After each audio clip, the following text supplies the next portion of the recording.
warahmatullahi wabarakatuh. Saya Nurul Aini Nurba dari Universitas Al-Syariah Mandar, Prodi Pendidikan Bahasa Indonesia, melakukan observasi di Sekolah Mandua Polewali Mandar untuk memenuhi tugas keguruan. Baik Kak, saya ingin melakukan wawancara dari tugas keguruan. Ini tentang materi kriteria guru dan kompetensi guru. Baik, ada pertanyaan saya, apa saja kriteria yang harus dipenuhi oleh guru yang baik? Guru yang baik adalah, kalau kita pernah dengar istilah guru itu digugu dan ditiru. Digugu artinya segala sikapnya bisa menjadi, dia bisa menjadi teladan dalam hal ucapannya bisa didengar, perbuatannya bisa ditiru. Kalau dia bisa menjadi contoh untuk menjadi guru yang baik. Untuk bisa menjadi guru yang baik, maka seorang harus membekali dirinya bisa berperan sebagai guru. Jadi harus punya bekal keterampilan, ya, harus punya kompetensi atau kemampuan dasar sebagai guru. Jadi, seorang guru harus terampil berkomunikasi, terampil dalam hal mengolah menyampaikan pembelajaran kepada siswa. Jadi, harus banyak memiliki keterampilan. Ada lagi, apa saja kompetensi yang harus dimiliki oleh seorang guru dalam melaksanakan tugasnya?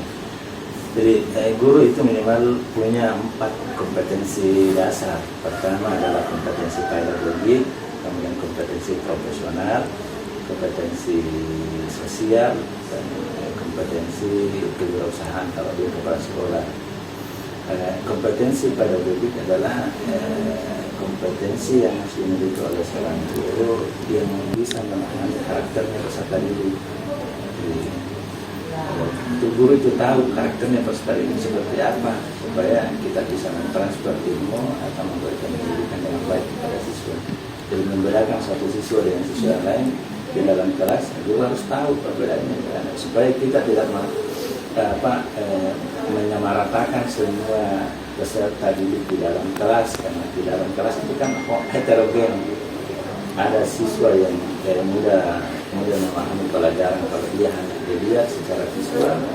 Ada juga siswa mudah memahami pelajaran kalau dia bergerak ke sana kemari. Terus itu kan di dalam kelas ada siswa sedikit keluar lagi, sedikit pindah lagi ke tempatnya temannya. Kan ada biasa begitu, bahkan kita juga mungkin bisa begitu deh.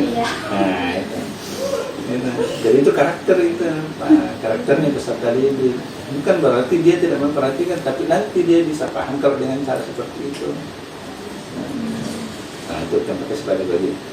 Kemudian kompetensi profesional. Jadi guru itu harus memiliki profesionalnya, artinya dia harus memiliki keahlian yang memang pada bidangnya. Ya, misalnya guru bahasa Indonesia, dia juga harus ahli bahasa Indonesia. Jadi jangan dipaksakan guru bahasa Indonesia untuk mengajar IPA, karena dia tidak akan berkompeten di situ. Ya, dia bukan ahlinya. Kompetensi sosial, dia harus memiliki yang menjadi harus bisa mandiri di dalam satu lembaga, sehingga lembaga itu bisa mandiri dengan kewirausahaannya, bisa bertanggung kemandirian satu lembaga. Jadi wirausaha di sekolah bisa dikelola menjadi tempat pembelajaran, bisa juga dikelola sebagai usaha yang bisa menunjang pembiayaan di sekolah.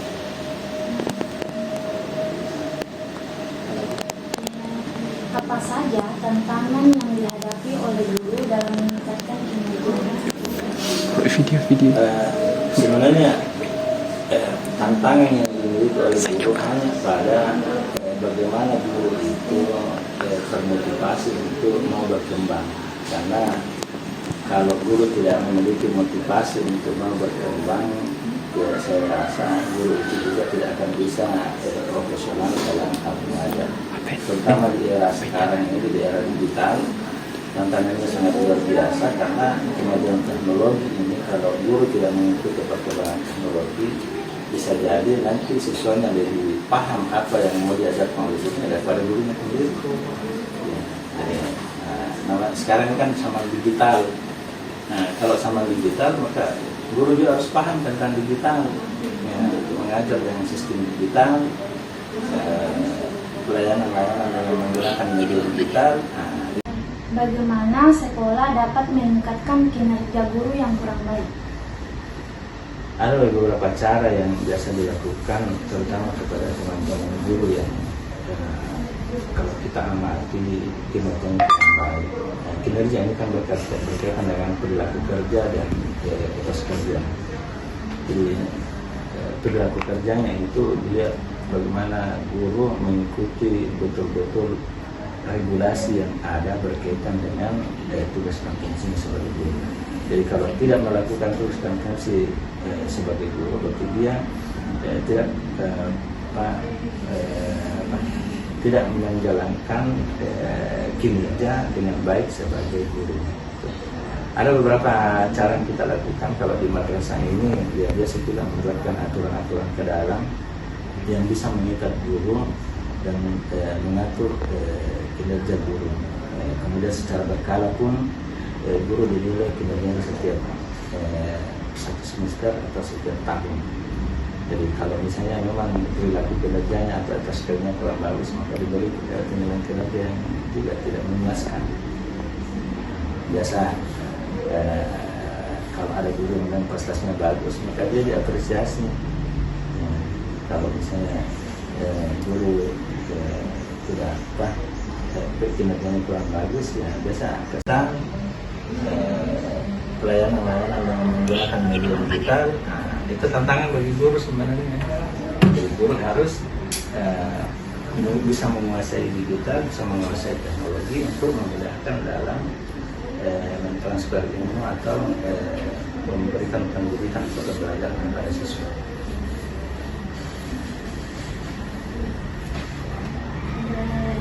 Apa dampak dari peningkatan kompetensi guru terhadap prestasi siswa?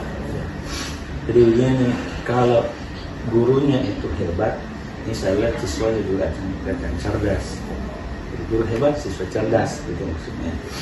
Nah, jadi kalau guru berkompetensi, insya Allah siswa yang diajar juga, artinya guru memiliki kompetensi yang bagus, siswa yang diajar juga akan memiliki pengetahuan yang bagus dan akan siswa juga akan lebih terampil atau ilmu yang diperoleh juga akan lebih bagus karena diajar oleh guru yang memang punya kompetensi yang bagus.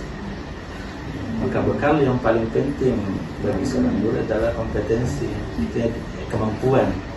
Karena tidak semua orang mampu menjadi guru. Ada orang yang punya keilmuan bagus, tapi tidak bisa mentransfer ilmunya. Tidak bisa mentransfer ilmunya kepada orang, berarti dia tidak memiliki kompetensi menjadi guru. Kinerjanya kurang bagus, ya biasa kalau sesuai aturan dia diberikan punishment, dia diberikan sanksi atau diberikan hukuman. Banyak, ada juga cara yang bisa dilakukan, yaitu dengan sering-sering melakukan bimbingan dan pendidikan atau pelatihan dalam rangka yang meningkatkan kompetensi dan memperbaiki kinerja kita melalui pelatihan, evaluasi, mungkin itu. Baik Pak, terima kasih atas waktunya. Mungkin saja beberapa hal yang bisa saya tanyakan.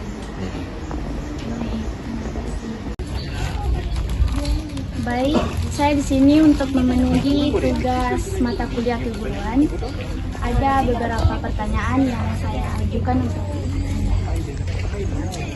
Baik, yang pertama itu, apa saja kriteria yang harus dipenuhi oleh seorang guru yang baik menurut Anda? Terima kasih atas kesempatannya. Saya akan menjawab berdasarkan opini saya. Pertama, kriteria yang harus dipenuhi oleh guru adalah guru itu kan harus ditiru dan diteladani dalam setiap perilakunya. Jadi bagi saya kriteria yang diperlukan dari seorang guru adalah keteladanannya yang baik dalam mencontohkan sesuatu yang baik kepada seorang siswa. Misalnya seorang siswa yang tepat pada waktu, maka guru harus lebih tepat waktu, karena pada dasarnya guru akan ditiru dan diteladani dari sifat-sifatnya. Bagaimana mungkin seorang siswa bisa baik jika gurunya saja jelek? Begitu. Kedua, kedua, apakah kinerja guru berpengaruh dalam proses pembelajaran peserta didik? Berdasarkan pengamatan saya dari kegiatan pembelajaran bahwa kinerja guru itu sangat dibutuhkan dalam pendidikan atau dalam mendidik anak masing-masing dengan masing-masing bakat dan minatnya tersebut. Kompetensi guru dalam upaya meningkatkan kinerja guru.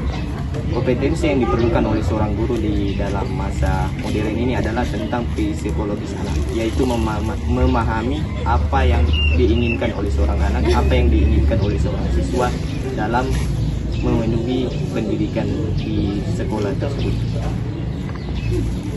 Apa saja kriteria yang harus dipenuhi oleh seorang guru yang baik? Yang pertama pastinya mencontohkan yang baik, yang kedua bisa memberikan kami teladan yang baik, ketiga harus lebih taat aturan daripada kami sebagai seorang siswa di sekolah. Baik, terima kasih. Itu saja beberapa pertanyaan yang saya berikan. Terima kasih atas waktunya.